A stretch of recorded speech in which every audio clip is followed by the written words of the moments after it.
Assalamualaikum warahmatullahi wabarakatuh. Nah, hari ini saya akan menjelaskan mengenai prosedur pelaksanaan studi AMDAL.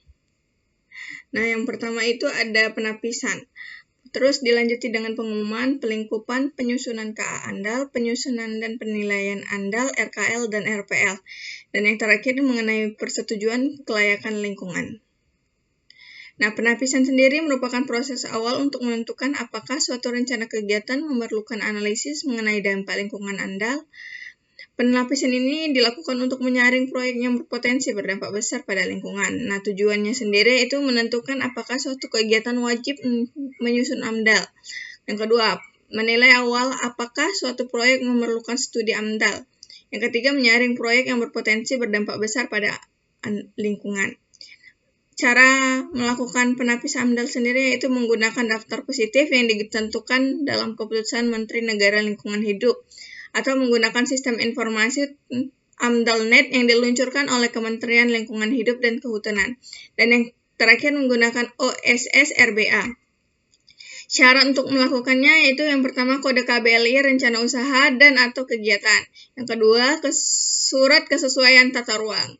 Yang ketiga data SHP yang dikemas dalam format zip. Dan yang keempat peta lokasi kegiatan tapak proyek dalam format PDF. Nah, usaha atau kegiatan dapat dikecualikan dari AMDAL. Yang pertama mengenai eksplorasi pertambangan migas dan panas bumi. Yang kedua, penelitian dan pengembangan di bidang ilmu pengetahuan. Yang ketiga, budidaya yang secara nyata tidak berdampak penting bagi lingkungan hidup. Nah, untuk mengenai pengumuman instansi terkait mengumumkan rencana kegiatan yang berkaitan dengan lingkungan. Nah, contohnya ada di rencana kegiatan pembangunan kawasan industri oleh PT Data Industri Gudang Indonesia. Berikut contoh pengumumannya. Untuk pelingkupan AMDAL tersendiri merupakan proses untuk menetapkan dampak penting suatu proyek terhadap lingkungan. Pelingkupan juga bisa disebut dengan scoping. Tujuannya yaitu menetapkan batas wilayah studi, mengidentifikasi dampak penting terhadap lingkungan, menetapkan tingkat kedalaman studi, menetapkan lingkup studi, menelaah kegiatan lain dan terkait dengan rencana kegiatan yang dikaji. Tujuan pelingkupan AMDAL dilakukan dalam rangka pengajuan AMDAL. Nah, pada tahapan ini dilakukan penilaian awal untuk menentukan apakah suatu proyek atau kegiatan memerlukan analisis dampak lingkungan lebih lanjut melalui studi AMDAL atau tidak. Warga masyarakat yang berkepentingan dan menyampaikan saran pendapat dan tanggapan kepada instansi yang bertanggung jawab atau pemrakarsa. Selain pelingkupan, ada juga proses penapisan AMDAL.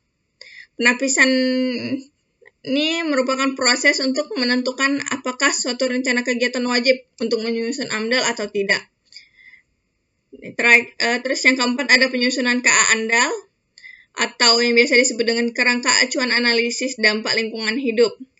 Nah, ini merupakan dokumen yang menjadi pedoman awal dalam menyusun analisis dampak lingkungan. KA AMDAL berisi informasi mengenai rencana usaha, lokasi rencana, dan hasil pelibatan masyarakat.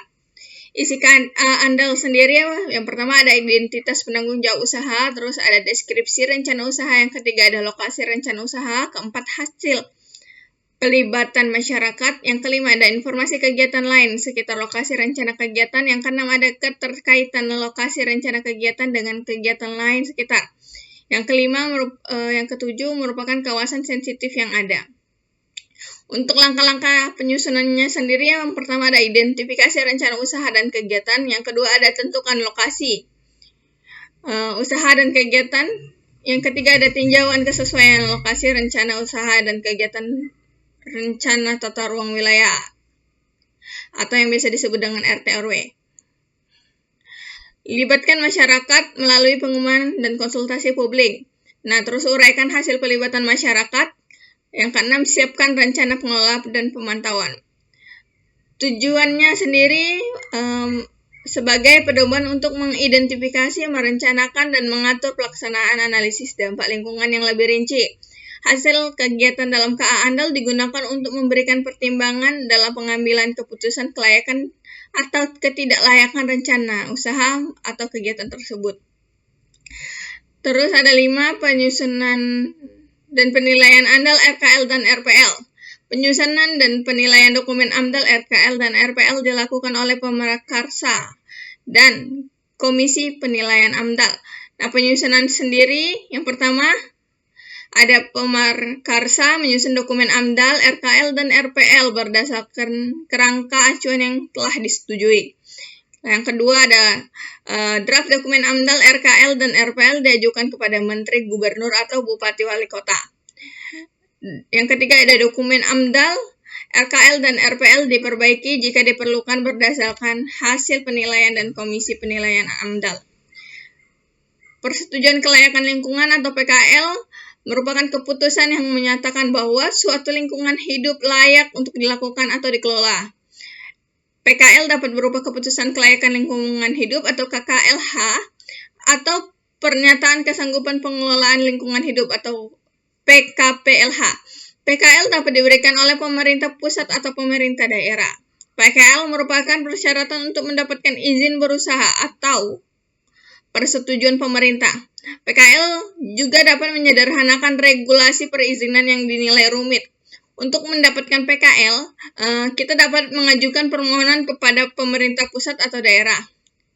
Untuk dokumen yang diperlukan untuk pengajuan PKL tersendiri, yang pertama surat undangan validasi, yang kedua ada permohonan asli, suratnya, yang ketiga kita print out semua dokumen yang diupload dan dijilid menjadi satu buku, terus kita buat softfile berisi kompilasi sebagai dokumen yang diupload di dalam USB flash disk.